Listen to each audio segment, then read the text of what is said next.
No, you can't just turn your shirt inside out and expect people to think you changed. It's a different day. Look, if they haven't figured out by now that we film these multiple times a day, then, I mean, I get it, we're good actors, but we'll be back soon, guys. You'll get our funny bits live and in person, but yeah, it may be the same shirt, whatever.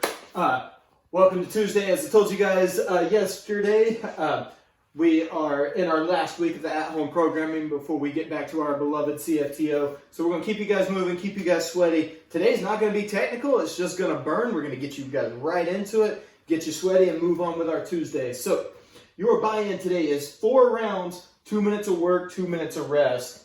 And we've done a couple setups like this. This one's going to be a little different in the stimulus that it creates because it's a minute and a half of a static hold and then all out max effort for reps. So with this, we got 30 seconds of a side/star plank on each side. So left and right are interchangeable. Start with your weaker side.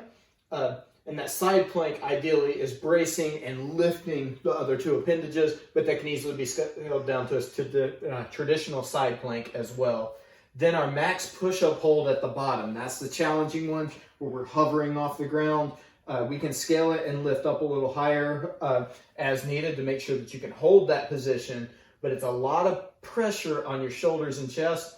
And then your goal is max rep push-ups, or if you want to go advanced, the clapping push-ups. As many as you can get in 30 seconds. So a lot of you already know how many push-ups you can do unbroken, especially in a small window, but we're going to see how it affects you after a minute and a half of that static hold on there. So Char hasn't been doing much push-ups lately, so I'm going to make her demo it.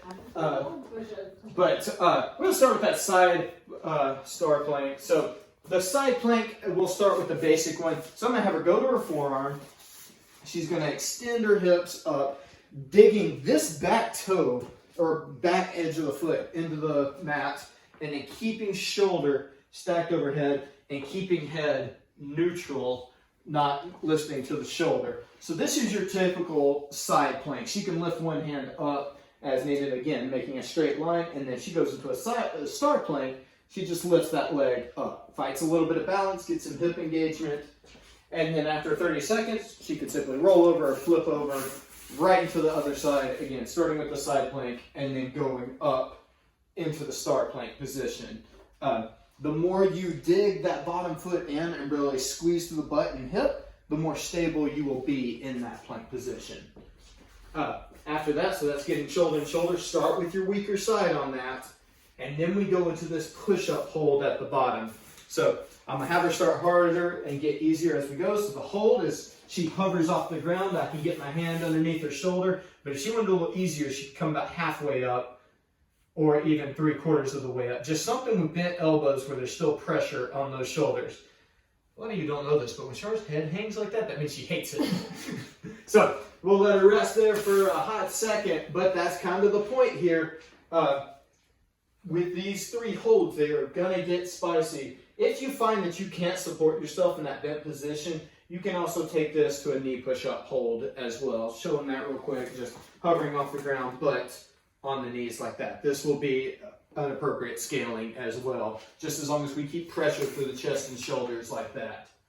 But then comes the test. That final 30 seconds is as many push-ups as you can do. So, shows, let's say 3. So all the way down, all the way up, and expect to see a little fall off like that. And again, if you were having to do push-ups on your knees here, you can also do push-ups on your knees there as well. We may not have enough time to go get an elevated surface and set that up. These are meant for quick volume sets. The advanced option is the clapping push-up, where you explode up and clap before you catching yourself. Can you show them one? Yeah, I think I want. Okay. So up, clap, and then catching before she comes down. So, if you don't have a solid push-up on your feet, maintaining that plank position, don't worry about the clapping. But we have 4 rounds of this for total reps of push-ups. None of these holds count for anything other than your fitness, but we want to see how many push-ups you can get. So it's 2 minutes of work of just push-ups, but with all that static holding in the middle. You rest 2 minutes before you start your next round.